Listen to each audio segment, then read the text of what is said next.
जय गुरुदेव। अनंत कोटि ब्रह्मांड नायक सदगुरुदेव के चरणों में कोटि कोटि प्रणाम। बाबा रामदेव जी महाराज के चरणों में कोटि कोटि प्रणाम, कोटि कोटि वंदन। सभी गुरु भक्तों को हर हर महादेव, शंभु शंकर।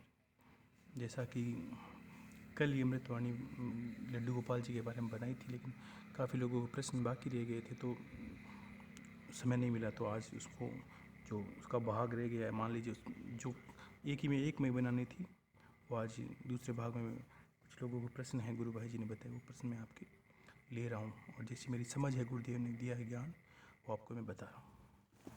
एक प्रश्न किसने किया है, अंजू खुल्लर नाम से है। इन्होंने किया कि गुरुदेव घर पर पीपल का पेड़ लगाना चाहिए या नहीं लगाना चाहिए। हमारे घर पर छत पर बार बार पीपल के पेड़ उगाते हैं। देखिए, पीपल का पेड़ घर पे नहीं लगाना चाहिए। ऐसा नहीं है पेड़ अशुद्ध है, पेड़ शुद्ध है, लेकिन पीपल के पेड़ के जो पेड़ है इसके अंदर समयवत अलग अलग प्रकार की योनियाँ निवास करती है। सारे ही देव इसके अंदर निवास करते हैं। तो इसकी छाया में क्या होता है कि हम कभी पूजन पाठ कर नहीं पाए और कभी दोष हो जाए, कोई गलती हो जाए, तो ऐसे भी देव इसके अंदर होते हैं। जैसे शनि भगवान का वास इसके अंदर हो सकता है, विष्णु भगवान लक्ष्मी जी का वास होता है। लक्ष्मी जी ये होती है, एक नाश लक्ष्मी और होती है।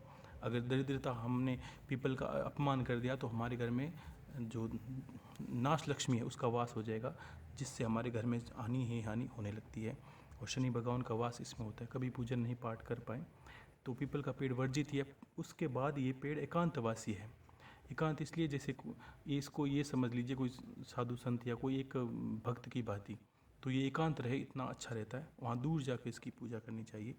और घर की, आपने कहा कि घर की छत पर बार बार मान लीजिए कोई पानी की वजह से या सीलन की वजह से पेड़ लग जाते हैं पीपल के, तो ये नहीं लगने चाहिए। ये दोष होता है। कभी शनि भगवान का प्रकोप ज़्यादा हो तो भी ये पीपल के पेड़ बार बार लगने लगते हैं। और ऐसा होता है कि इसके और ज्योतिष में जाएं तो अलग अलग विधान है कि किस दिशा में पीपल का पेड़ लगे तो क्या दोष होता है, लेकिन इसमें प्राय शनि का दोष और पितृ दोष की वजह से घर में पीपल लगना शुरू हो जाते हैं। ये दोष निवारण करने के बाद पीपल घर पे नहीं लगता है। और एक प्रश्न है, शालिनी जी है बेंगलोर से। देखो इनको मैंने अच्छे से पढ़ा, ये इन्होंने ऑडियो नहीं भेजा, नहीं तो गुरु भाई जी सबको भेज देते। इन्होंने एक ऑडियो लिखा इतना प्यारा, मुझे बहुत पसंद आया कि गुरुदेव, ना ही मैं डॉक्टर हूँ, मेरी उम्र है 56 साल, और ना ही मैं कोई नेता और ना ही मैं कोई गायक हूँ या कुछ ऐसा किस क्षेत्र में नहीं हूँ कि कोई अच्छा बढ़ चढ़ के काम करूँ ताकि मेरे गुरु को कुछ समर्पित कर सकूं अपने भाव से। ऐसा कुछ नहीं जानती, लेकिन कुछ लोगों के भावों को देखकर, जैसे आपने उन दिनों में डॉक्टर अतुल के बारे में बताया, तो मेरा भी एक दिन मन किया कि गुरुदेव ऐसा क्या करूं। आपने कहा हर क्षेत्र में अग्रणी होकर ज्ञान को आगे से आगे फैलाने का कार्य करे, तो मैं ऐसा कुछ जानती नहीं हूँ, ना ऐसा कोई कार्य जानती हूँ। तो मैंने बैठे बैठे एक दिन सोचा कि कुछ ऐसा होगा ही कि जिससे मैं ज्ञान का प्रचार कर सकूं, जिससे मैं गुरु को दक्षिणा स्वरूप में कुछ अर्पित कर सकूं। आपने कहा कि आप अगर आगे फैलाते हो यही मेरी दक्षिणा है, तो मैं किस तरह करूं। तो ये मैंने एक दिन बैठे बैठे सोचा और दादा गुरु को याद किया, और उस शाम को मैंने ये सोचा कि क्यों ना एक सत्संग की मंडली बनाऊँ मैं, और उसमें 5-7 जो स्त्रियाँ उनको जोड़ूँ अड़ोस पड़ोस की। और गुरुदेव, मैंने उस दिन ऐसा ही किया। मैंने अड़ोस पड़ोस में रिश्तेदार थी और मेरे मित्र थे, उन जो स्त्रियाँ थी उनको जोड़ा, उनको घर पे बुलाया मैंने शाम को, और बुला के मैंने सबको कहा कि भाई मैं ऐसा चाहती हूँ कि हम लोग अपना जीवन तो जी रहे हैं, ऐसा क्या करें कि हमारा जीवन भी, ये जन्म भी सुधरे और हम भक्ति के मार्ग पर अग्रसर हों, और कुछ तो कुछ हम लोगों के लिए करें या भगवान के लिए करें। अपने जीवन को सुधारने के लिए हम क्या करती हैं, हम माताएं बहनें हैं। और उन्होंने लिखा कि हम सिर्फ गृहस्थी में उलझी रहती हैं कि पुत्र परिवार पिता सब, तो कुछ तो ऐसा हो जो भगवान के लिए करें हम। तो सब ने कहा कि बात तो सही है। तो इन्होंने कहा कि मैंने गुरुदेव तब उन सबको बिठा के ये कहा कि मैं एक मंडली बनाना चाहती हूँ कि हम सोमवार को, आपने कहा शिव की पूजा करें जो आपको मानते हैं, तो हमने इस निश्चय किया कि सोमवार को हम एक मंडली बनाएंगे 10-15 स्त्रियों की। वो सोमवार को हर एक दिन अलग अलग घर में जाके कीर्तन करेगी, शाम को 5-6 बजे के बाद शाम को 7-8 बजे तक। तो गुरुदेव ऐसा सोच के मैंने सबको बुलाया था, और कुछ था नहीं उसी वक्त। मैंने एक अंतर में सोचा पता नहीं कैसे लोग जो एग्री होंगी या मानेंगी मुझसे। तो ऐसे गुरुदेव कृपा हुई कि उनमें से एक ने कहा कि मेरे पास माइक वगैरह है, स्पीकर लगा के हम छोटा सा भजन मंडली सत्संग मंडली बना सकते हैं। तो किसी ने कहा कि मैं हारमोनियम के पैसे या ढोलक के पैसे जो भी मंजीरा लगते हैं उसके पैसे करते करते सब लोगों ने तुरंत ही पता नहीं अपना अपना रखना शुरू कर दिया जैसे। और मुझे जैसा समझाना आया अमृतवाणी सुन सुन के मैंने समझाया तो सब ने बहुत खुश हुई। और इसी सोमवार को जो पिछला गया, इस सोमवार को मैंने अपने घर पे सत्संग मंडली लगवाई थी। और हर सोमवार को वो मंडली अब अलग अलग घरों में लगेगी। और मैंने यही भी उन सब लोगों को कहा कि मेरी पहचान में आप लोग हो, आपके पहचान में अड़ोस पड़ोस वाले होंगे, 2-3 ऐसे करते हम हर सोमवार को अलग अलग जाके पास पास में ज़्यादा दूर नहीं तो सत्संग करें। तो इससे भी बहुत ज़्यादा ज्ञान का विस्तार होता है और साथ में भक्ति भी बढ़ती है। और ऐसा करके गुरुदेव हमने एक मंडली बनाई है दादा गुरु जी के आपके नाम से। और ये मंडली सदा चलती रहे, मुझे आशीर्वाद दिए। मेरा ये आपको गुरु दक्षिणा होगी। देखिए आपकी गुरु दक्षिणा मुझे बहुत बहुत पसंद है, इतनी पसंद है कि समझिए कि उन डॉक्टर साहब से भी ज़्यादा। इसका कारण क्या है, कुछ लोग अपने क्षेत्र में अग्रणी होते हैं, उनको भगवान ने एक कला दी होती है। लेकिन ये भी ध्यान रखिए हर एक को भगवान ने कला दी है, वो थोड़ा अंतर में मनन तो करे, सोचे तो सही कि मैं क्या कर सकता हूँ। और मैं तो ऐसा सब कोई बोलता हूँ कि हर क्षेत्र में एक क्षेत्र अपना एक ऐसा चुने जिसमें आप अग्रणी हो, चाहे बोलने में हो, चाहे वक्ता हो, चाहे गायक हो, चाहे नेता बने, चाहे कोई भी हो। और वहाँ जाकर आपको 10 लोग सुने, ऐसा कार्य करें। इससे इतना प्रभाव पड़ता है कि आपका व्यक्तित्व तो निखरता है और आप जो कहने वाली चीज़ है वो सबको समझ आ सके। देखिए कितनी शालीन माता है ये और कितना अच्छे से इन्होंने कर लिया। इनको जबकि इन्होंने पहले कहा दिया गुरुदेव मुझे कुछ आता ही नहीं, और मैंने विचार किया, गुरुदेव से भाव को जोड़ा और सोचा कुछ ऐसा करूं। तो फिर मैंने ये कहा, तो उन्होंने कहा कि गुरुदेव अब 10 लोग सुनते हैं, 20 लोग सुनते हैं, तो ये भी अच्छा लगता है कि मैं अपनी बात जो गुरु ने मुझे बताई वो भी बात, और आपने बताई कुछ विधियाँ जो, वो भी आपने कहा कि अपनी आज्ञा दे रखी है कि हम लोगों को बताएं ताकि उनके जीवन में भी कोई भी दीपक वाली विधि हो, चाहे और भी कुल देवी वाली विधि हो। तो जब लोग हमें सुनेंगे तो हम भी आगे कह सकते हैं। ये मैंने सबको छूट दे रखी है। और ये है शालिनी जी बेंगलोर से। मुझे सही बताऊँ बहुत ज़्यादा, इतना ज़्यादा पसंद आया इतने दिनों में मुझे आपका जवाब। और आपकी गुरु दक्षिणा मेरे सिरोधार्य है बिल्कुल। आपने एकदम सराहनीय कार्य किया है और मैं चाहता हूँ ईश्वर आपको इसमें प्रगति दे, ताकि आप एक निखरें किसी चीज़ को लेकर। सदा ऐसा नहीं कि सदा मैं आपको बोलूँ आप सदा आप सुने, कुछ बोलें आप, कुछ अपने विचार रखें लोगों के सामने, कुछ ज्ञान के बारे में, कुछ जो आप जानते हो प्रकृति के बारे में, जिस क्षेत्र में आप जानते हो। भगवान ने कला दी है आपको, आगे आए और बोल के देखें। अच्छा लगता है लोगों को कहना, ताकि लोग आपके ज्ञान को समझें। सब जगह मैं नहीं जा सकता, आप तो हो ही, तो आप भी फैलाएं। और मैं फिर से आपको बहुत बहुत साधुवाद धन्यवाद देता हूँ कि आपने इतना अच्छी बात लिखी, मुझे बहुत पसंद आई। खुश रहिए। एक किसी ने प्रश्न किया है, आदर्श कुमार ओझा, गुरुदेव सारा दिन घर में पूजा पाठ में लग जाता है। मान लीजिए इन्होंने लिखा है कि गुरुदेव सुबह जल्दी, परिवार बड़ा है तो उठता हूँ तो 1-1.5 घंटा पूजा में लग जाता है। और घर वाले भी ऐसा कुछ लिखा है, घर वाले भी इनको बोलते हैं कि दिन भर पूजा करता रहता है। घर वाले इनकी शराब वगैरह नशा पता करते हैं। देखिए उनका अपना कार्य है, वो बोलेंगे ही। और आपको अगर बाहर लगता है तो पूजा पाठ आप कम कर सकते हैं, समय जितना मिले उतना ही करें। मैं सो बोझ नहीं डालना चाहता आप पे कि आप करें ही करें। आपको लगता है कि मेरे परिवार में संभव नहीं है तो ना करें। मेरा किसी को परेशान करने का उद्देश्य नहीं है। अगर आप परेशान हो रहे हो इससे तो कुछ नहीं, तो आप कम कर दें और एक मालाएँ करें। 1 घंटा आप बोलते हो कि मुझे इसमें लग जाता है। देखिए मैंने कम से कम करने की कोशिश की है कि आपको जीवन भी सुधारना है और 1-आधा घंटा आप दे भी नहीं सकते कि भक्ति को दे सकें, गुरु को दे सकें। 1-आधा घंटा भगवान की पूजा अर्चना कर सकें, तो इसमें गुरु का कोई दोष नहीं है। आप अपने अनुसार समय चूज़ करें कि अपने अनुसार आपको लगता है संध्या को कर सकते हैं तो संध्या को करें, सुबह करना है तो सुबह करें। लेकिन परिवार क्या कहता है, देखिए एक भक्ति ऐसा विषय है जिसमें परिवार कुछ भी कहे आपको ईश्वर से लेना देना है। एक भक्ति मात्र एक ऐसा विषय है जिसमें आपको लगता है कि ये आपका एक निजी विषय है, आपको बहुत सा निजी विषय है कि आपको उसमें कल्याण के रास्ते पर ज्ञान को समझना है, ज्ञान को सुनना है, ज्ञान को जानना है।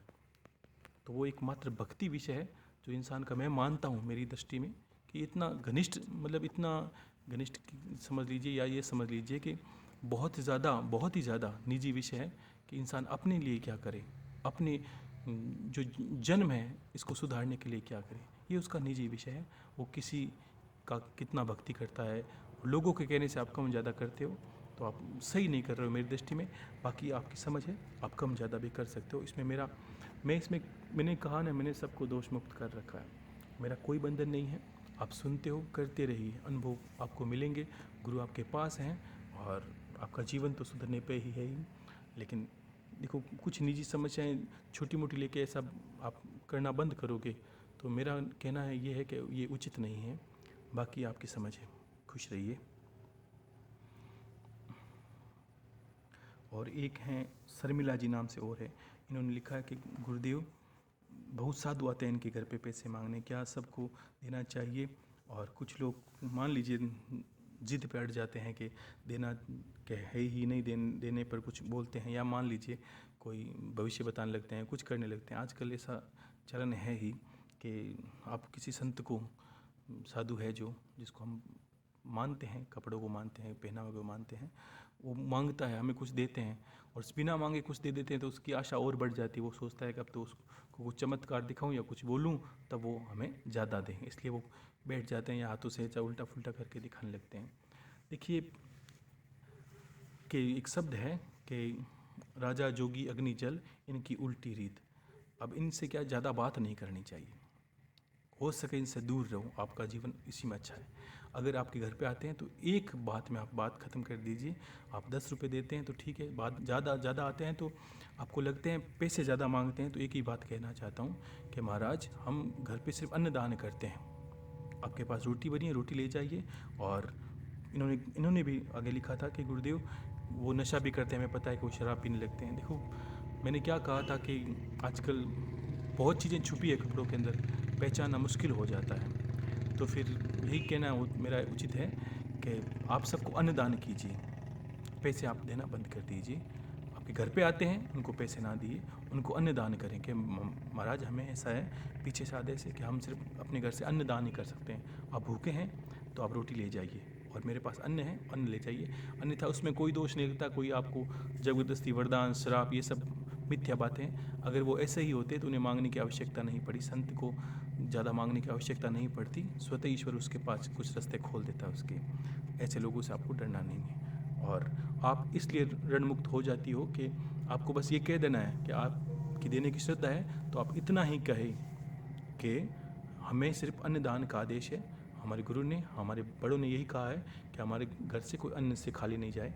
जैसी आपके पास रूखी सूखी रोटी बनी है, आपके पास दान है, वो दे दीजिए उनको, बस हाथ जोड़ के समर्पण कर दीजिए। ज़्यादा उनसे बात नहीं करनी होती, ज़्यादा बात करोगे तो वो ज़्यादा उलझा देंगे, आपको समझ में नहीं आएगा, आप घबराओगी कि वो कुछ कह के चले जाएंगे। ये कुछ आप कम शब्दों में बात ख़त्म करिए और घर का दरवाज़ा बंद कर लीजिए, इसमें कोई दोष नहीं लगता, चाहे वो परमेश्वरी क्यों ना हो। क्यों आपने अपना निजी विषय रख दिया है, ज़्यादा बात करने का इसमें कोई कारण नहीं है। और एक है जिन्होंने कहा कि गुरुदेव कल जो अमृतवाणी उसको सुनी, उसमें कहा कि लड्डू गोपाल क्या वो अपनी बहन को दे सकती है? जैसा आपने बताया वैसी पूजा गुरुदेव मैंने की नहीं है। लड्डू गोपाल जी हैं लेकिन वैसी पूजा मैं नहीं कर पाई हूँ। इसका तो मैं क्या, मेरी बहन बहुत पूजा पाठ करती है और लड्डू गोपाल जी को बहुत प्रेम से रखती है, क्या मैं उनको दे सकती हूँ? हाँ बिल्कुल दे दीजिए। देखिए एक, अगर आपको कोई ढंग से पूजा नहीं हो पाती तो देना ही श्रेष्ठ है लड्डू गोपाल जी को। इसका कारण क्या है कि ऐसी भी विद्या है या विधान है कि लड्डू गोपाल जी को किसी को प्रेम से भेंट कर दिया जाए तो दोनों के जीवन में सुधार आने लगता है। कि आपको अगर प्रेमी है और लड्डू गोपाल जी को पसंद करता है तो आप उसे भेंट कर दीजिए, वो जितनी पूजा पाठ करेगा उसका पुण्य आपको भी बहुत कुछ मिलेगा। ये लड्डू गोपाल जी का विधान है। और विधान ऐसा ही है कि आप जितना हो सके उसको एक दूसरे को भेंट करें, ताकि आपका परिवार वाला है, या आप मांग के भी ले सकते हैं। अगर आपका परिवार वाला है तो कहिए आप उनसे कि आपके पास पैसे भले ही हो, लेकिन लोग कहते हैं कि लड्डू गोपाल जी भेंट किए हुए या मांगे हुए बहुत फलदायी होते हैं। तो आप परिवार वालों से, आपके पिता है जो भी है, उनसे मांग के लें। आपके पास पैसे भले ही हो लेकिन आप पैसे उनके लगने दें और मांग के लें कि मुझे लड्डू गोपाल जी आप कहीं से ला दीजिए। इसकी सेवा में बहुत ज़्यादा पुण्य मिलता है। तो आप अपनी बहन को भी दे सकते हैं, इसमें कोई दोष नहीं है, वो पूजा अच्छे से करती है। तो एक प्रश्न किया है ज्योति जी है नोएडा से, गुरुदेव समाज में कितने लोग तंत्र मंत्र और तामसिक शक्तियों का प्रयोग करके कितने लोगों के जीवन को बर्बाद कर रहे हैं। मेरे जीवन में बहुत समय में दिक्कत थी, कभी आपके जीवन में अभी जब आपके जीवन में आने के बाद बहुत फ़र्क पड़ा है। मेरे भाई को बहुत दिक्कत थी और मेरे पीहर में भी बहुत कुल देवी का अनुष्ठान करके उनको माता के मंदिर में ले गई। ऐसा कुछ इन्होंने लिखा कि गुरुदेव तंत्र मंत्र से लोग बहुत परेशान है कि आजकल कितने लोगों ने ऐसा करना शुरू कर दिया है। देखिए, मैं एक ज़्यादा बात नहीं कहूँगा इसके बारे में, एक बात समझ लीजिए कि निकृष्ट जो इंसान है वो अपने कार्य करेंगे, टोना टोटका किसी को परेशान करना। आजकल देखा है कि अगर कैसी विद्याएं होगी, ये पता नहीं कहाँ से लोगों ने ऐसी विद्याओं को अर्जन किया। ये विद्याएं कार्य कुछ अलग था लेकिन इनका प्रयोग कुछ अलग होने लगा। मैंने एक षटकर्म के बारे में बोला था कि मारण मोहन वश्य में किस देर काम आती है, और लोग कहाँ चले गए। आजकल पीड़ ऐसी हो गई कि लोग दूसरों का सोचे कैसे। अगर मुझे पीड़ है, मैं एक टोना करूँगा, मैं एक तंत्र करूँगा और करके चौराहे पर रख दूँगा ताकि वो किसी दूसरे को पीड़ा हो जाए। तो सोचिए वो इंसान कैसा होगा जो अपनी पीड़ा को किसी दूसरे के ऊपर थोप दे और खुद चैन से सो जाए। ईश्वर कभी नहीं सोने देगा, क्यों कि उसने कर्म को गलत रास्ते पर ले जाया है। ये कर्म ही उसका नाश कर देगा। और ठीक है, 2 दिन में उसको आराम मिला या सामने वाला परेशान हो गया। याद रखिए कि कोई तंत्र करने वाला, किसी पे आपने तंत्र कर दिया या आप पे किसी ने किया, जितना आप उसमें दर्द होगा और आपको पीड़ा होगी, सामने वाले मैंने क्या हया जो हाय होती है वो बड़ी भारी होती है। ईश्वर भी उसके जीवन को या उसके हाय को टाल नहीं सकता। तो जीवन मैंने क्या कहा, अगर किसी से लेना है तो आशीर्वाद लेनी है, हाय किसी से ना लेना, क्योंकि ये हाय आपको बर्बाद कर देगी, आपके कुल का नाश कर देगी। और ऐसी तामसिक शक्तियों से देखिए, एक आपने गौर नहीं किया होगा, जब मैंने शुरू से बोलना शुरू किया तब मैंने सबसे पहले ये अनुभव किया कि लोगों ने तंत्र मंत्र के बहुत ज़्यादा प्रश्न करने शुरू कर दिए। ये तंत्र क्या है, वो तंत्र क्या है, ये मंत्र क्या है, वो विद्या क्या है, ये क्या है, वो क्या है। तो मैं ये समझा गुरुदेव के आदेश से कि लोगों के घर का जो ओरा है, लोगों के घर की जो सात्विक चीज़ें हैं वो ख़त्म हो गई है। तब जाके हम पे, जैसे हमारा घर भूत प्रेतों के रहने का वास का जैसा हो जाएगा तो हमारे घर पर भूत प्रेत ही आएंगे। आपने गौर किया, भूत प्रेत होता मंदिर में नहीं जाता। इसका कारण क्या है कि उसको लगता है कि मंदिर में जा नहीं सकता। क्यों कि ईश्वर से डर लगता है उनको, भगवान के ओरे से तो जो ऊर्जा क्षेत्र होता है उनसे बहुत दूर रहते हैं। तो मैंने अपने तरीके से थोड़ा घुमा के आपको गुरु की विद्या से कुल देवी की आपके घर का ओरा मजबूत हो, आपके घर की ऊर्जा शक्ति मजबूत हो और आप अनुभव करेंगे। मैं देखो, जिन्होंने किया है मैं उनको प्रत्यक्ष यही कहूँगा कि जिन्होंने कुल देवी के निमित्त हवन किया है कि उनके घर का, मेरे पास ऐसे 50 हैं जो जिनको मैं नाम से भी जानने लगा हूँ फ़ोन से। तो मुझे 50 ऐसे लोग पता है कि जिन्होंने इतने परेशान हो गए तो मरने पर आ गए थे कि गुरुदेव तंत्र मंत्र से मरे जा रहे हैं, लेकिन जो कुल देवी के हवनादि नित्य देवताओं को भोग अर्पण करने से उनका जीवन ऐसा हो गया कि उनका घर का जो ओरा है वो देव तुल्य हो गया है। वहाँ देवता वास करने जैसी स्थिति हो गई है। वहाँ के घर, उस घर पर कोई चाह कर, मैं स्वयं चाहूँगा तो भी उस घर पे कुछ नहीं कर सकता, कितने से बड़ा तांत्रिक, क्योंकि देवताओं के ऊपर वहाँ तंत्र की विद्या नहीं चलती। कोई मरा हुआ होगा, मरियल होगा, उस पर कोई भी घात करे वो मारा जाता है। लेकिन आपके घर के जो देव हैं, पितृ हैं, जब आप एक आहुति में नित्य यही बोलते हैं वो पितृ देवता है नमः स्वाहा, तो भी आप समझिए कि आपके पितृ बलवान हो गए। आप जब भैरव का नाम लेते हैं तब सोचिए आपके घर के दक्षक भैरव हो गए। कुल देवी का नाम लेते हैं जो साक्षात जगदम्बा है, माँ काली है, माँ दुर्गा है, माँ भुवनेश्वरी है, उनको लांग के तो कोई जा ही नहीं सकता। वो थी नहीं घर में तब अलग बात है। अब मैं ये भी जानता हूँ कि कुछ लोगों की स्थितियाँ हैं कि तंत्र मंत्र वाली, तो मैं ये भी जानता हूँ कि उन्होंने अभी तक कर्म नहीं किया, वो सिर्फ सुनते हैं मुझे। 1% या 2% ऐसे लोग हैं जो मान लीजिए वो उनका मानना है कि आप अच्छे बोलते हैं और आपको सुनने से मुझे अच्छा लगता है, लेकिन वो कर्म में उतरे नहीं हैं।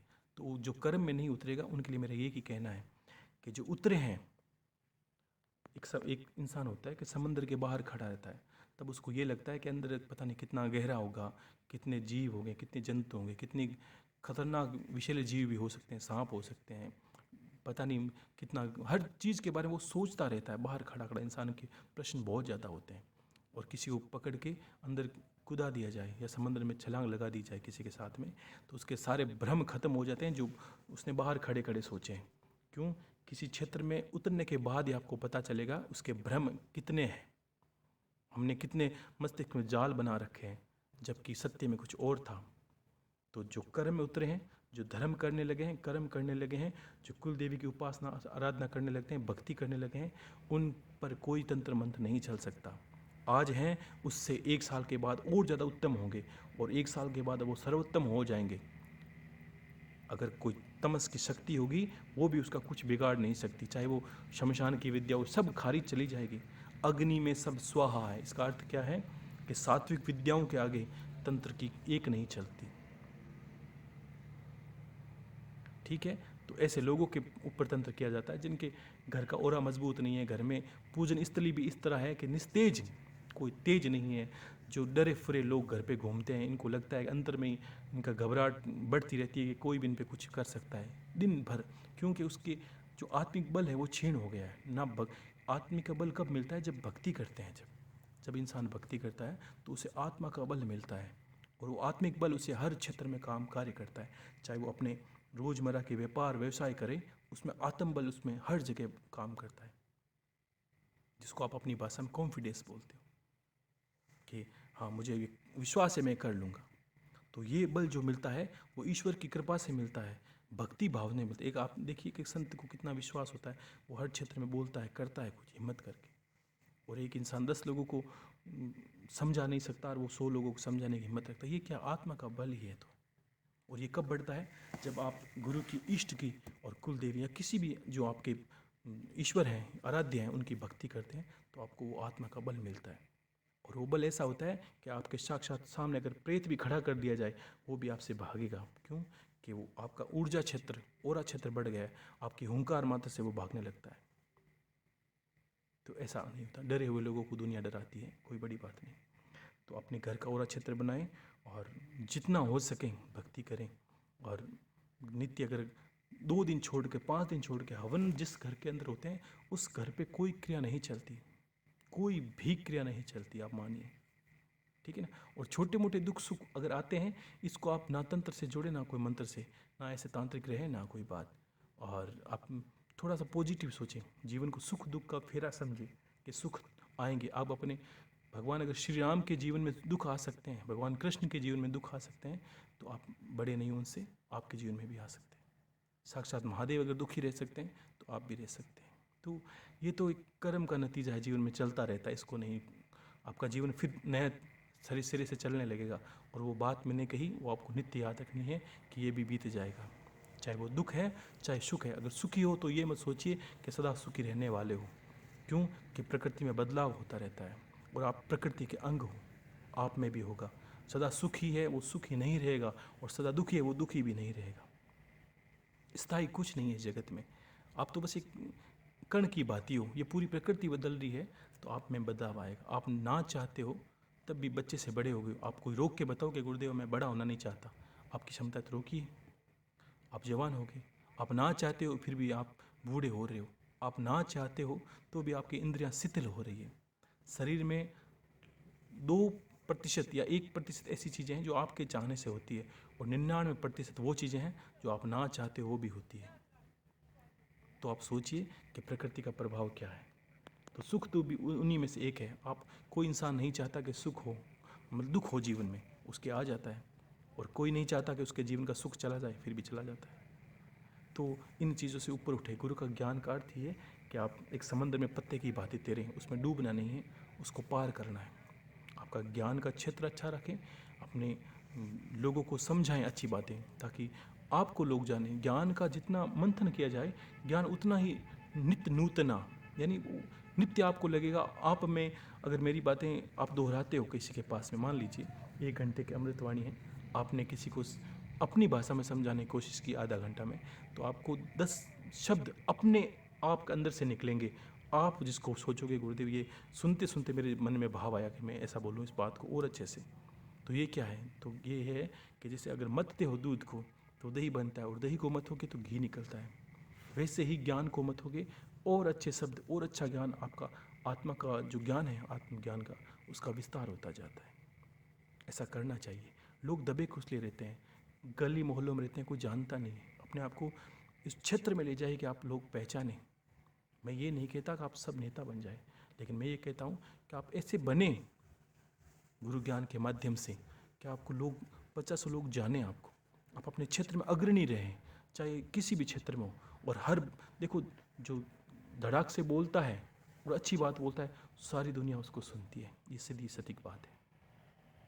और जो पीछे खड़े थे, मैं नहीं चाहता कि आप तालियां बजाने वाले में हो, मैं चाहता हूँ कि आप बोलने वाले में हो, तालियां लोग बजाएं कि आप कितने अच्छे बोले।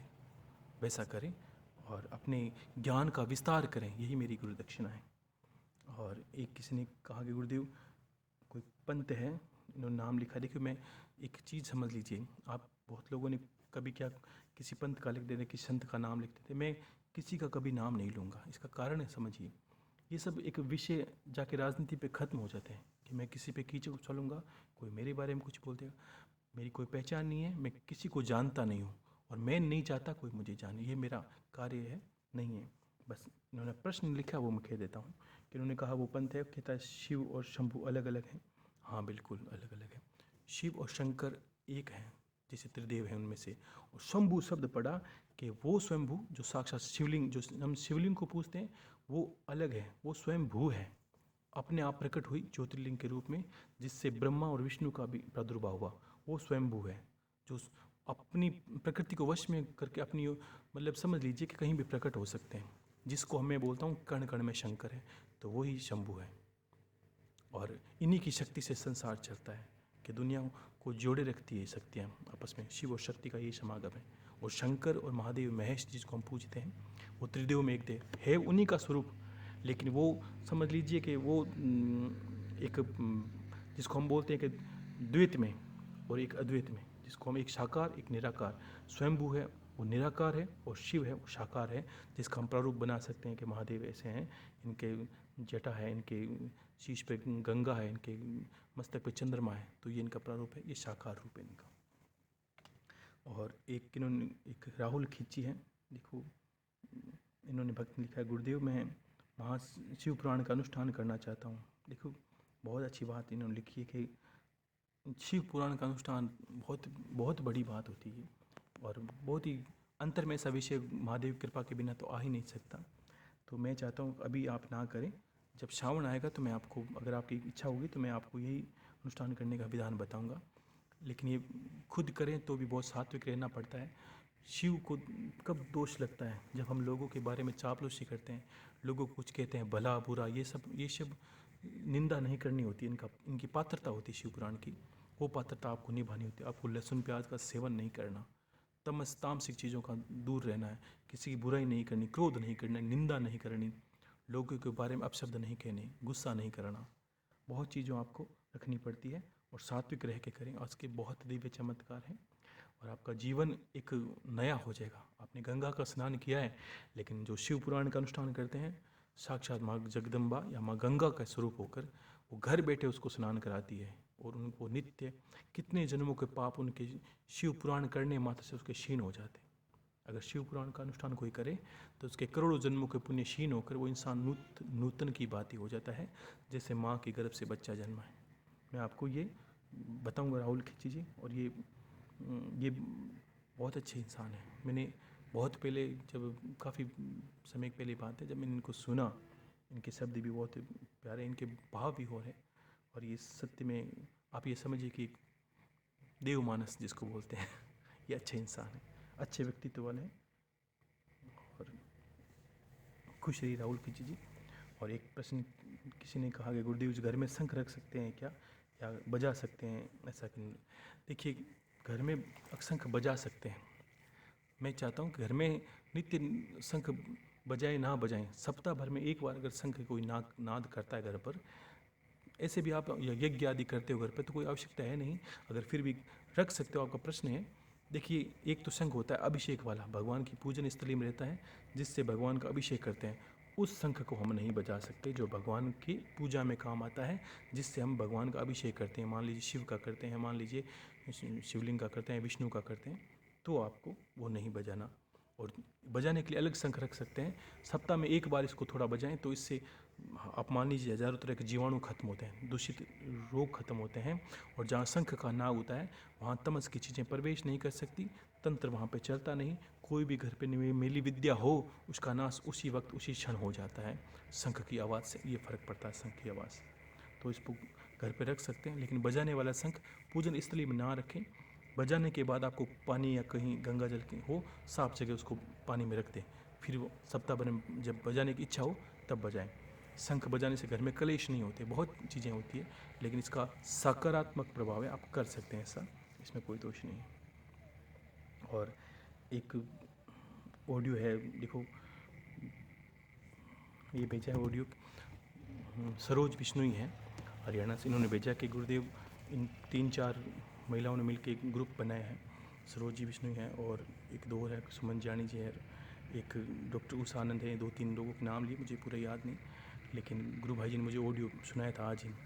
तो इन्होंने कहा कि गुरुदेव, दादा गुरु जी के परिवार के बारे में जानते हैं, हम आपके परिवार के बारे में जानना चाहते हैं और आपके बारे में जानना चाहते हैं। इन्होंने अपना अनुभव कहा कि गुरुदेव आपके जो पुत्र हैं या परिवार है या जो भी है रिश्तेदार, उनके बारे में जानना चाहते हैं। देखिए, एक बात को समझिए कि आप दादा गुरु के बारे में जानते हो, वो उचित है, उतना ही जाने। मेरा इसमें कोई एक होता है कि ईश्वर, और एक होता है भक्त और भगवान के बीच की बात, और एक होते हैं आपके हाथ दोनों। सोचते हैं, समझते हैं कि आपके दोनों हाथ हैं। अगर उस हाथों का क्या कार्य है कि वो आपको एक मुद्रा दिखाने के लिए, आपको हाथ जोड़ने के लिए, लेकिन जो देने वाली सत्ता है, महादेव हैं, जो गुरु हैं, वो आपसे बड़े हैं। इसलिए मैं कभी नहीं चाहता कि गुरुदेव को छोड़कर आप मेरी तस्वीर को देखें, चाहे ये मेरे गुरुदेव को पहली गुरु दक्षिणा है। कि अगर मान लीजिए वो पास में है और उनके पास मेरी तस्वीर है, तो आप उनके साथ साथ मुझे भी देखोगे, और सुनते मुझे ज़्यादा हो तो आपका ध्यान मेरा मुझ पे चला जाएगा। और ये मेरे लिए सबसे बड़ा शोक का या दुख का विषय होगा जिस दिन कि आपने ऐसा कर लिया। पहली बात कि मैं नहीं चाहता, और शास्त्र में वर्णित यही है कि गुरु के होते हुए, देखो 2 तरह के शिष्य हैं। आपकी दृष्टि में अगर गुरु चले गए हैं या गुरुदेव ने सन 2000 में समाधि ले ली, तो आपकी दृष्टि में ये हो गया कि गुरुदेव दुनिया छोड़ के चले गए हैं, तो आपकी मिथ्या है बात। तो आप कभी मत सुनिए, आप गुरु निंदा के बात ही कार्य करते हैं। आपको ये अनुभव होगी, इसलिए मैंने हज़ारों अनुभव सुने हैं, आपको सबको ये लगा कि दादा गुरु जी ने सबको दर्शन दिए। इसका कारण क्या है? कोई तो पीछे योजना चली होगी, कोई तो पीछे बात चली होगी। आपको दर्शन दिए तो मुझे नहीं दिए होंगे क्या? या मुझसे उनकी बात नहीं हुई क्या? एक बात को समझ लीजिए। मैं समझता हूँ आपकी कोई पीड़ है या कोई आप कुछ मेरे लिए करना चाहते हैं तो, लेकिन मैं नहीं चाहता आप मेरे लिए कुछ करें। जब मेरा इच्छा होगी तब मैं आपको बोल दूँगा मेरे। और आपने कहा कि मान लीजिए परिवार, तो मैंने शुरू में यही बात कही, आप फिर से सुन लीजिए। मेरे पास किसी चीज़ की आवश्यकता नहीं है, ना रुपयों की, ना पैसों की। मेरे पास जो जिन गुरु भाई को आप सुनते हैं वो भी मेरे मित्र ही हैं। और गुरु भाई इसलिए हैं कि आज सोचिए कि मैंने गुरुदेव को धारण किया, गुरु बनाया, उसी वक्त उन्होंने भी गुरु बनाया। लेकिन आज जो चमत्कार या जो भी घटनाएं होती हैं उनके अनुसार वो मेरे बड़े हैं 5 साल 6 साल, लेकिन वो मुझे अपने, आप समझ लीजिए, आप शिष्य की बात या मेरे एक संतान की बात ही वो मेरा ध्यान रखते हैं। वो अपना कार्य करते हैं, परिवार का सब भी अपना कार्य करते हैं। उसके बाद भी मैं अपना समय निकाल कर आप लोगों के लिए कुछ कहता हूँ। और मेरे परिवार पर मान लीजिए, तो मैं नहीं चाहता कि अब बहुत चीज़ें इसी शांत हैं या गुप्त हैं, समझ लीजिए जितनी आपसे रखी गई, बहुत चीज़ें जो आप जानते हो और हो सकता है मेरे परिवार तक ना जाने, सिर्फ आपके लिए हैं। बहुत चीज़ें क्या कि जो गुरु का आदेश है, मैं उसको आदेश को पालन कर रहा हूँ। आपने 2-3 जगह ये भी सुना होगा कि अनुभव जिसमें गुरु बहनों ने खुद ने कहा कि गुरुदेव ने खुद कहा वो नहीं मिलना चाहते, आप मत मिलिए। और यही आदेश उनका है कि वो नहीं चाहते तब तक मैं भी, मेरी कुछ जिम्मेदारियाँ उनको पूरा किए बिना नहीं मिल सकता। और आप समझिए दूर रहेंगे, अच्छे हैं, मुझे आवश्यकता नहीं। जब मैं आपसे सभी से बताता हूँ, मैं बहुत ज़्यादा प्रसन्न हूँ, बहुत ही ज़्यादा खुश हूँ। आपके कर्मों को देखता हूँ तो मैं ना चाहते हुए भी कुछ आपको और अच्छा बताने की कोशिश करता हूँ, और अच्छा आपको जो सर्वश्रेष्ठ ज्ञान है। और सत्य बताऊँ तो इसको ये मान लीजिए कि आपके गुरु की बातों का अगर आप पालना करते हो, तो मैं आपको यही कहूँगा, जब तक मैं नहीं चाहूँ आप ना मिलो। इसमें आपका हित है और मेरा भी हित है। और आप अगर गुरु कि पालना, ऊपर से अपना ज्ञान मानते हो कि गुरुदेव नहीं हमें तो ऐसा लगे। तो पहली बात तो ऐसा कि मैं सबको कभी नहीं कहूँगा मिलने का, इसलिए नहीं कहूँगा कि मेरी दृष्टि में सब समान है, कोई बड़ा छोटा नहीं। मैं किसी को इसलिए नहीं मिला कि मेरी दृष्टि में सब समान है, कोई मेरे लिए कुछ करता है चाहे ना करता है। अगर जो नहीं करने वाले हैं या कम करने वाले हैं, सत्य बताऊं तो मेरी दृष्टि में वो मेरी कृपा के पात्र, या मेरी जो दृष्टि में वो ज़्यादा मेरे नज़दीक है। इसका कारण क्या है कि गुरु एक ऐसी पदवी है, इस पदवी पर बैठने के बाद आपको ऐसा अनुभव होगा एक पिता की भांति कि आपकी विकलांग संतान होती है, घर पे 4 संतान है आपकी, 3 गुणी हैं, जानकार हैं और बहुत ज़्यादा होशियार हैं, और आप पिता हो या माँ हो तो आपकी दृष्टि कहाँ होगी? अगर एक चौथी संतान है आपकी, वो विकलांग होगी, कमज़ोर होगी, उसका कोई सहारा नहीं होगा। तो सत्य बताऊँ, अगर आप पिता हो और ज्ञानी हो, या माता हो और जानकार हो, तो आपकी दृष्टि उस विकलांग पे ज़्यादा होगी, ना कि उन तीनों पर। क्यों? कि मुझे पता है कि, या पिता को पता होता है कि ये तीनों तो गुणी हैं, ये तो अपना गुजारा कर लेंगे, ये अपने ज्ञान को भी जान लें, ये मेरी बात को समझते भी हैं। लेकिन गुरु अगर वास्तव में गुरु की पदवी पर है, या जो नीम से चलता है, उसकी दृष्टि हमेशा कमज़ोर पर रहती है। जब तक ऐसे प्रश्न आते हैं, गुरुदेव मैं ये नहीं कर पाई, मेरी बीमार थी, गुरुदेव मेरी ये दिक्कत आ गई, मेरे परिवार में आ गई, तो फिर से मैं उनको समझाने की कोशिश करता हूँ कि इससे ऊपर उठें, और उनको छूट भी देता हूँ कि हाँ आप करिए, दोष मुझ पे डालिए, आप बाकी करिए, बाकी मैं देखूँगा। कि आपसे मैं, ऊपर वाले से मैं ये मानता हूँ, प्रार्थना करता हूँ, हे माँ तू मेरे कहने से तो मान, कम से कम इसका भला कर, इसका कुछ कार्य कर जीवन का। गलती इससे हो सकती है, गलती तो इंसान गलती का पुतला हो ही जाती है। तो इसी सोच को सोचते हुए, मैंने समझते हुए कि भाई कमज़ोर हैं, वो भी कृपा के पात्र हैं, सब बराबर है मेरी दृष्टि में। आप जो ये मान लीजिए कि आप 4 से 5 हज़ार इंसान सुनते हैं, और ज़्यादा से मैं जोड़ना भी नहीं चाहता, मेरी इच्छा नहीं कि ज़्यादा जुड़ें, क्योंकि आज के समय में पहली बात तो आप तो ऐसे भी गुण के हैं, और गुणों के पात्र भी हैं। कौन सुनता है? यहाँ कोई दिखावा नहीं है, यहाँ कोई ऐसा नाटकबाजी नहीं है, यहाँ कुछ नहीं, सीधा सटीक जो जो है, जैसे गाय से दूध निकाला वो आपको पिला दिया, ना इसमें पानी है, ना कुछ मिलाया है, ना इसको गर्म किया, जैसा था वैसा आपको परोसा है मैंने। और मैंने हमेशा कोशिश की है कि अगर मेरा ज्ञान आपके कर्म में नहीं उतरा, यानी आपने कर्म में नहीं उतारा, तो मेरा भी जीवन व्यर्थ ही हो रहा है आप लोगों के चक्कर में।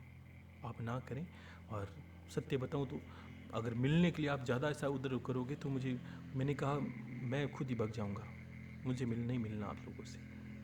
आप, और इनमें से देखो, जब मेरी इच्छा होगी तो गुरु भाई जी से अपने आप ही बता देंगे मिलना होगा, या मेरी इच्छा होगी तो मैं आप सबको, देखो हमारे और आपके बीच में गुरुदेव हैं जो आपकी तस्वीर घर पे पड़ी, उनको आप तवज्जो देते हो तो उनसे प्रार्थना करें, वो इसी ऐसा संजोग बनाएं कि मुझे आदेश करें कि अब तू मिल या इनसे बात कर, तो ऐसा संभव हो सकता है। लेकिन उससे पहले मुझे कह देंगे। और मैंने सत्य बताऊं तो एक बात ऐसी आती है, ये बात को मैं, आप मिलने का बोलते हो तो मैं इस बात को हमेशा जानता हूँ कि ये बात गलत है। कैसे कि मैंने शास्त्रों में पढ़ी कि दया बिन संत कसाई, और दया करी तो आप हताई। अगर मैं आप लोगों को नहीं बोलता, नहीं समझाता, मुझे कुछ लेना तो है नहीं, तो किस लालच के बस मैं आपको समझाऊं? आपने ये तो अनुभव कर लिया कि मुझे किसी चीज़ की आवश्यकता नहीं है, तो मैं आप क्यों बोलूं? हर इंसान के बोलने के पीछे कुछ उद्देश्य होते हैं। मेरा सिर्फ और सिर्फ एकमात्र उद्देश्य है कि आप भक्ति करें, आप कर्म को जानें, आप गुरु के महत्व को जानें, और आप इष्ट के प्रति अग्रसर हो। ना मैं आपको अपने चरणों में रखना चाहता हूँ, ना मैं ये चाहता हूँ कि आप कहीं एक जगह बंध जाएं, और ना मैं चाहता हूँ, मैं जल्दी से जल्दी आपको नहला धोला कर आपकी सारी मलिनताएं उतार कर, मैं चाहता हूँ कि आप अपने इष्ट के अग्रसर हो। जैसे मैंने कल बाल गोपाल के बारे में बोला, वैसे मैं हर एक ईश्वर के प्रति बोलूँगा। जब नारायण की बात है नारायण की बात करेंगे, जब शिव की बात है शिव की, ताकि जिन जिन के जो इष्ट हैं वो उनको इतना ज़्यादा चिपक जाएं, वो उनसे इतना ज़्यादा प्रेम से लग जाएं, तब मैं सोचूँ कि अब मेरा कर्तव्य पूरा हो रहा है। और ऐसे भी आपने कहा कि गुरुदेव मैंने कहा मेरा परिवार संपन्न है। अगर मैं सोचूं तो मैं इतने पैसे, अगर कोई भक्त बनता है तो इसके पीछे 4 कारण होते हैं। पहला कारण, या तो वो ज़्यादा दुखी होता है तब बनता है। दूसरा कारण, उसको वैराग हो जाए तब बनता है। तीसरा कारण क्या होता है कि अगर परिवार और उसको सताते हैं, कहीं उसको सुकून नहीं मिलता, ये इसलिए बनता है। चौथा कारण बनता है, कोई दिव्य घटना घटे, जब ईश्वर उसके स्वप्न में आए या जीवन में आए और उसको आदेश करे कि तुझे ये कार्य करना है, ये 4 घटनाओं में, और 4 घटनाओं में चौथी घटना मेरे साथ घटी, इसलिए मैं आपका कार्य कर रहा हूँ, ठीक है। और 5वीं घटना एक ऐसी भी होती है कि भूखे नंगे कहीं नहीं जाएं और बस भक्त बन जाए या संत बन जाएं ताकि हमारा गुजारा चले, ये भी कारण होता है।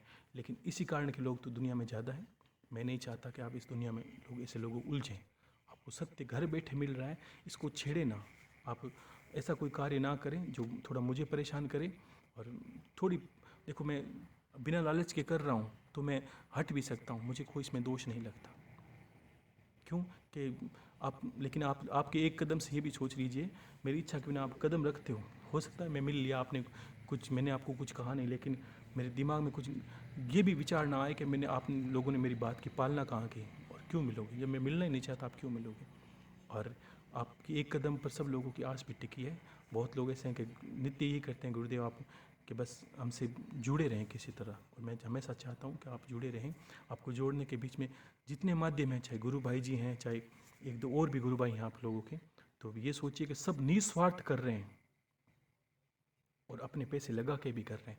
और आप नहीं मानते तो ये सोचिए कि आपके हज़ारों गुरु बहन भाई हैं, लेकिन उन हज़ारों में से कम 400-500 लोगों को मैंने गुरु भाई जी को ये तक बोला है कि किसी को किसी चीज़ की आवश्यकता लगे, कोई कमी लगे, तो ये निसंकोच ये इनको कहते हैं। आप लोगों के पास में गुरु भाई हैं, इनको सुन रहे होंगे कि 20 लोगों को ऐसा मैसेज किए हैं कि आपको किसी चीज़ की आवश्यकता हो तो आप कह दीजिए, आपके पास व्यवस्था करवा दी जाएगी।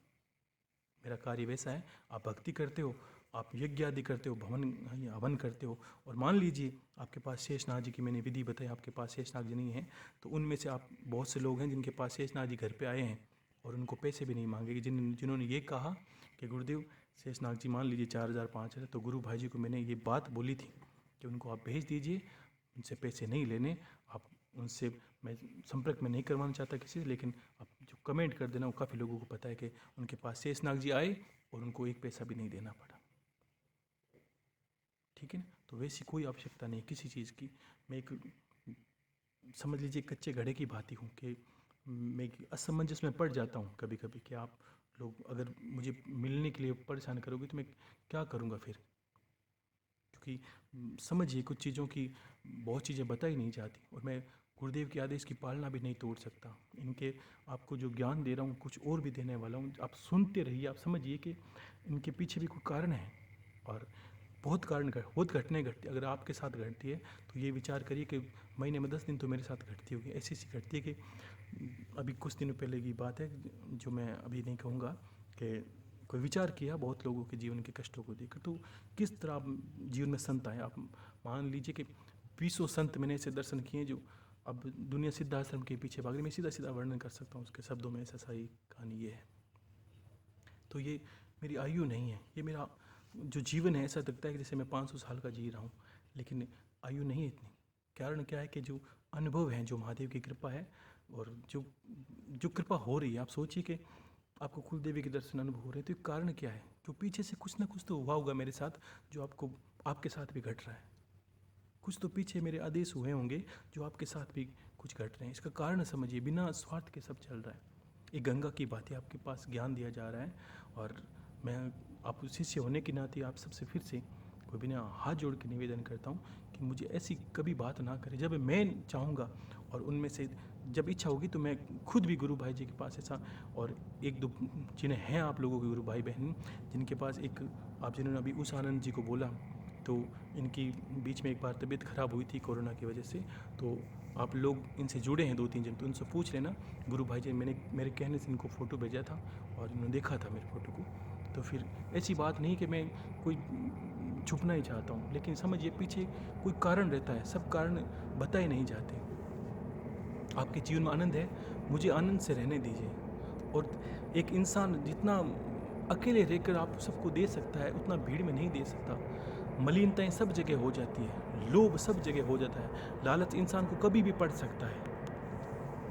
ये मिट्टी की काया है, तो डर डर के चलना होता है इस जीवन में कि आपसे कुछ गलती ना हो जाए, आपको कोई माया घेर ना ले, आपको कोई समझिए कि इस तरह की कोई घटना नहीं हो कि आपको लगे कि बस या मुझे लगे कि ये मैंने गलत कर दिया, तो आप मुझे ये गलत महसूस कराएं नहीं। अभी आप जो कर रहे हैं या मैं बोल रहा हूँ, इस सब के पीछे मुझे बहुत अभिमान महसूस होता है। एक अभिमान का, इसका ये घमंड नहीं, ये अभिमान इस तरह कि हाँ, जो गुरुदेव ने आदेश की वो उसको मैं पूरा कर रहा हूँ। सोचिए कि गुरुदेव सत्य बताऊं तो इन दिनों में बहुत घटनाएं घटी आप लोगों के बोलने के पीछे, बहुत मुझे परेशानियां भी हुई, लेकिन उन परेशानियों को सबको तोड़ कर मैंने फिर से शुरू किया। इसका कारण क्या था कि सब आप लोगों के कर्म, आप लोग करते रहे, इसलिए मेरे कर्म, मैंने आपको और ज़्यादा बताने की कोशिश की। लेकिन देखिए, आप सोचिए कि सत्य की जगह सबको परेशानी होती है, चाहे वो भगवान ही क्यों ना हो धरती पर। सत्य, जो सत्य कहेगा उसको सब परेशानी करेंगे, तो होती है परेशानियाँ।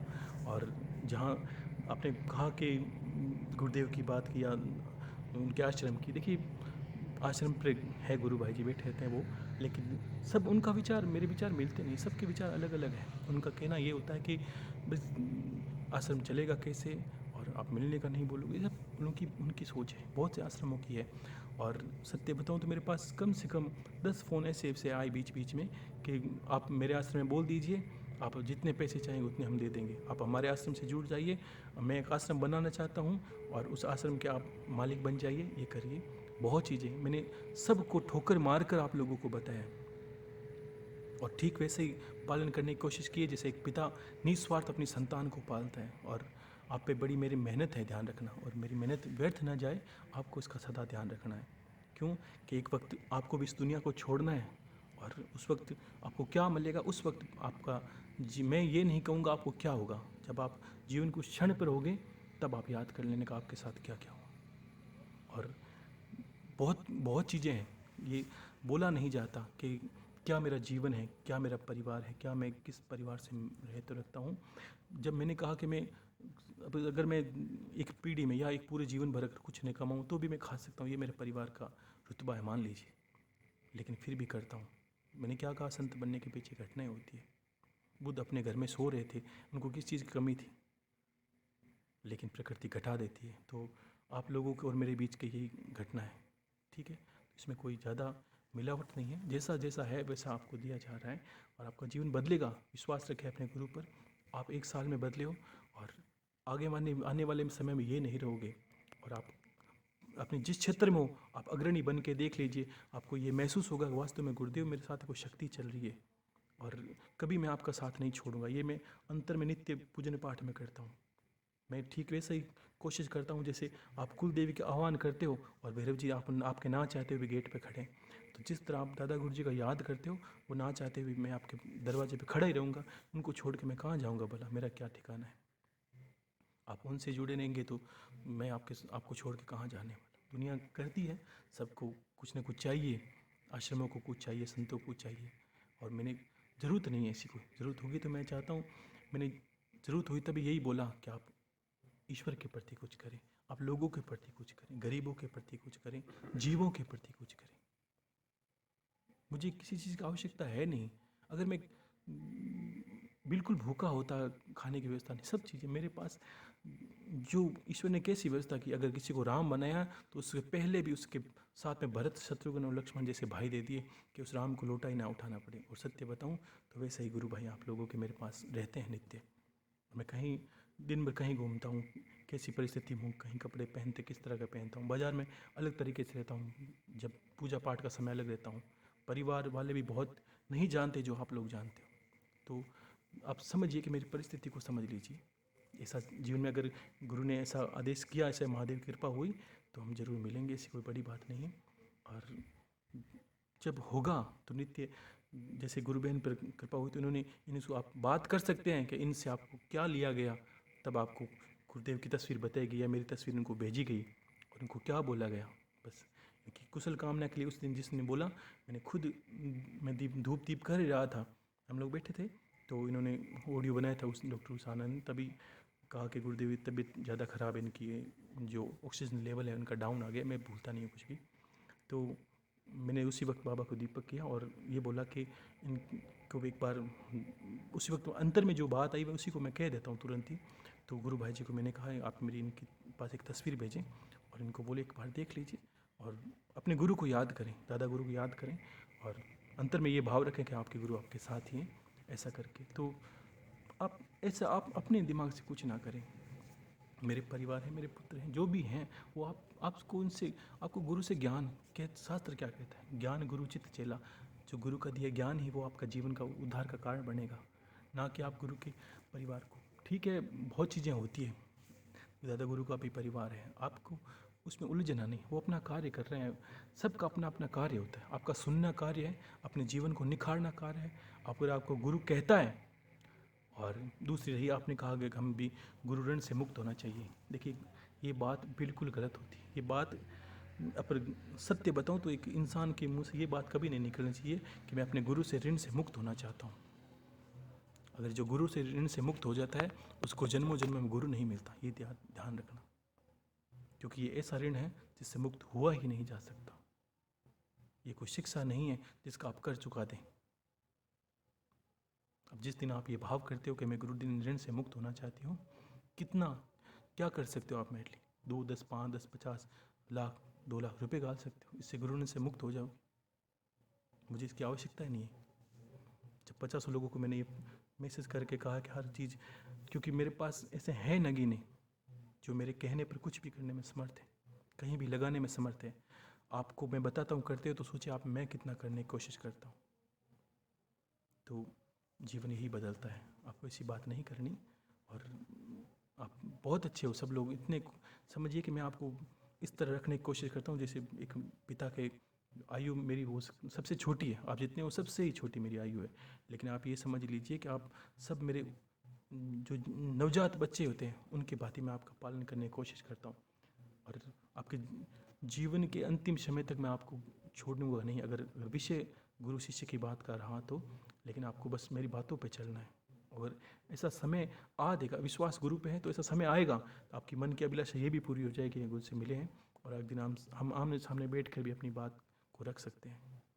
आपको उसमें प्रयास नहीं करना कि गुरुदेव आप अपनी तरफ से, और ये बात कभी नहीं करना फिर कि मैं गुरु ऋण से मुक्त होना चाहती हूँ। पहली बात तो जब गुरु थक जाए आपको ज्ञान देते देते, ठीक है ना। और थोड़ा हंसी में ले तो आपको ये समझिए, अगर मैं कहूँ जिस दिन अब मैं बोलना थक गया हूँ, अब मैंने सारा ज्ञान आपको दे दिया है, मेरा ऋण चुका दीजिए, तब बात हो रही है। और आपने ये समझ भी लिया होगा कि आपकी आयु निकल जाएगी लेकिन आप गुरु नहीं थकेंगे, उम्र के हिसाब से नहीं थकेंगे क्योंकि मैं आपसे सबसे छोटा हूँ, और ऐसे भी मुझ पर गुरु कृपा है तो मैं नहीं थकूँगा। आप सुनते रहिए जीवन के अंतिम क्षण तक, मैं आपको बहुत अच्छी चीज़ें सुनाऊँगा, बहुत अच्छी आपको आपका ज्ञान का जो देखने का नज़रिया है कि वास्तव में ज्ञान क्या है और ईश्वर क्या है, किस तरह कृपा होती है। ना किसी के पहनावे में, ना वेश, आपने गुरुदेव को देखा होगा वो नाथपंथी है, मैंने तो कोई ऐसा कान में कुंडल भी नहीं डाले, लेकिन सोचिए गुरुदेव के भी नहीं, आप गौर से देखिए। उनका मानना था कि बस ज्ञान अलग है, किसी से वेशभूषा में नहीं है, ठीक है। और 50 लोग ऐसे भी आपने घर के, अभी आपने कहा संत है, आपके घर के दरवाजे वैसे खटखटाते हैं, नशे में रहते हैं, कानों में कुंडल है, क्या हुआ? लिंग को भेद कर रखा है। लेकिन आप ये समझिए कि जो महादेव को सेवन करते हैं, जिनका यजन भजन करते हैं, ऐसा प्रारूप नहीं उनका। जिसके मस्तिष्क में भोग की लालसा हो, वो लिंग को कितना ही भेद ले, वो भोग की जो अंतर, जो वासना, उसको मिटा नहीं सकता। और जो जिनके अंतर वेदना में काम नहीं है, उनको चाहे किसी अवस्था में रखें, ऐसा उनके साथ होता नहीं है। तो क्या होता है कि बहुत देखे हैं मैंने, जो इतनी कम उम्र में ज्ञान लेने से पहले, कभी और बातें बताऊंगा जीवन की जो बताने वाली है, आप जाने के संघर्ष, जो इतनी कम उम्र में मैंने ज्ञान को पाने के लिए संघर्ष किया, वो आपको मैं ज़रूर सुनाऊंगा। वो आपका अधिकार है सुनना, कि इससे आपको एक साहस मिलता है कि वास्तव में गुरुदेव, मैंने ये जानने से पहले बहुत घूमा हूँ, पहाड़ों में घूमा हूँ, घर के कार्य करते करते भी जब मुझे समय मिलता, मैं घर वालों से कहता मैं 10 दिन कहीं जाना चाहता हूँ, परिवार वालों से मना था कि हे माँ मैं घूमना चाहता हूँ, पिता को कहता मैं 10-20 दिन जाना चाहता हूँ, कहीं का कहता कहीं जाता। कारण क्या था कि जानना कि ये वास्तव में ज्ञान क्या। तो मैंने बहुत लोगों को पहाड़ी पे चढ़ चढ़ के, एक चारों धामों में घूमकर, गोमुख से आगे जाके तक, तपोवन तक देखा कि लोगों का नज़रिया क्या है ज्ञान को मानने का। तो यहाँ तक मुझे जीणी माया जिसको बोलते हैं गुरुदेव, कि जीणी माया तक नज़र आई कि संत हैं लेकिन उनको भी अपना नाम का अभिमान है, कि बस नाम होना चाहिए, मेरे पीछे लोग नाम लेने वाले हों, मेरा एक नाम हो ताकि मेरे बात का लोग लोहा माने। बोलने से पहले वो भविष्यवाणी कर देते हैं, हर बात को भविष्यवाणी में बदल देते हैं। आप फिर तो ईश्वर की सत्ता की आवश्यकता कहाँ है। संत ये होते हैं जो जानते हैं लेकिन बोलते नहीं, उनको पता है क्या होने वाला है कल, लेकिन बोलेंगे नहीं। क्यों? प्रकृति के साथ छेड़छाड़ वो भी नहीं करते। ईश्वर ने खुद नहीं की। भगवान राम का सुबह राज्य तिलक अभिषेक होने वाला था या राज तिलक होने वाला था, क्या उनको पता नहीं था कि सुबह मेरा राज तिलक नहीं होगा? लेकिन कुछ बोले कि नहीं। जिनको आता है वो कुछ नहीं बोलते, और जिनको कुछ नहीं आता वो बड़े बड़े बोलेंगे, बहुत बड़े बड़े बोलेंगे। क्यों? कि बोलने में क्या लगता है साहब, जीभ की तो कोई हड्डी होती नहीं है, वो तो फिसल जाती है, तो इसमें कोई दोष नहीं। सीधा मैंने क्या कहा, सात्विक ज्ञान एक सात्विक भोजन की बात ही है। कभी कभी हजम नहीं होता लोगों को, क्योंकि खाना किससे भाए? जिसमें लहसुन हो, प्याज हो, तीखा हो, तब जाके खाना भाए। और सात्विक में ऐसा होता नहीं है। सूखी सूखी रोटी, दाल हो, थोड़ी सब्जी, जिसमें भी नमक कम हो, खट्टा नहीं हो, सीधा साधा खाना कौन खाए भला? ये सात्विक ज्ञान वैसा ही है। इसलिए आप कम सुनने वाले हो, और मैं चाहता हूँ कम ही हो, क्योंकि नगीने कम ही होते हैं, हीरे बहुत ही कम होते हैं। जो कांच के टुकड़े, उनकी तो कोई कमी दुनिया में है नहीं। ठीक है, तो किसी को कुछ कहना नहीं, किसी का कुछ अपमान नहीं करना, किसी को वाद विवाद नहीं करना। और कुछ लोगों ने प्रश्न ये भाई, वो पंथ ये पंथ, देखो आपको पंथ में नहीं उलझना, आप अपना कार्य करें, मुझे अपना कार्य करने दें। आप खुश रहें कि दुनिया के सर्वोत्तम श्रेष्ठ गुरु की तस्वीर आपके घर पर है। दुनिया चाहे कुछ भी बोले, उनके पीछे भी आपको नहीं जाना है। आप समझिए बात को कि अब जब उनको मैं यहाँ तक कह रहा हूँ, तो सोचिए उनका भी पीछे कोई आदेश रहा होगा। तब आप घर बैठे बैठे आपके घर पे गंगा है, तो अब आप कहीं जाने की बात ना करें, आप घर पे सब कुछ करें। और सब ऋण से मुक्ति हैं, मैंने आपको ऋण में बांधा ही नहीं है। जब होगा तब मैं आपका दरवाज़ा खटखटा दूंगा। आपको खुद को, नंबर तो सबके पास, मेरे गुरु भाई जी के पास सबके हैं, मैं फ़ोन करके बोल दूंगा मुझे ये आवश्यकता है, आपको करना ही पड़ेगा। आप नहीं दोगे तो भी मैं मानूंगा नहीं, आपको आपसे ले लूँगा। ठीक है, तो आप उसमें चिंता ना करें, आप बस अपने कर्म करें और कर्मों में श्रेष्ठ उतरिए। कितनी जो उत्साह भरी बातें की, उनको माने। आज उस गुरु बहन को देखे कितना अच्छा ऋण चुका है उन्होंने। वो उनका प्रश्न कितना अच्छा था कि गुरुदेव में कुछ नहीं आता, फिर भी मैंने मंडली बनाकर ये बिल्कुल, और मैं सबसे पहले उनको मानना चाहता हूँ, फिर उनसे बधाई देता हूँ। जो बेंगलोर से हैं, नाम था उनका कुछ शालिनी जी ऐसा कुछ, तो वो भी आपकी गुरु बहन है। सबको समझें, सबसे जुड़ें और अनुभव करें कि सबके कैसे कैसे अनुभव हैं जीवन के। ठीक है, सभी खुश रहें। हर हर महादेव, शंभो शंकर, शंभो शंकर। आशीर्वाद।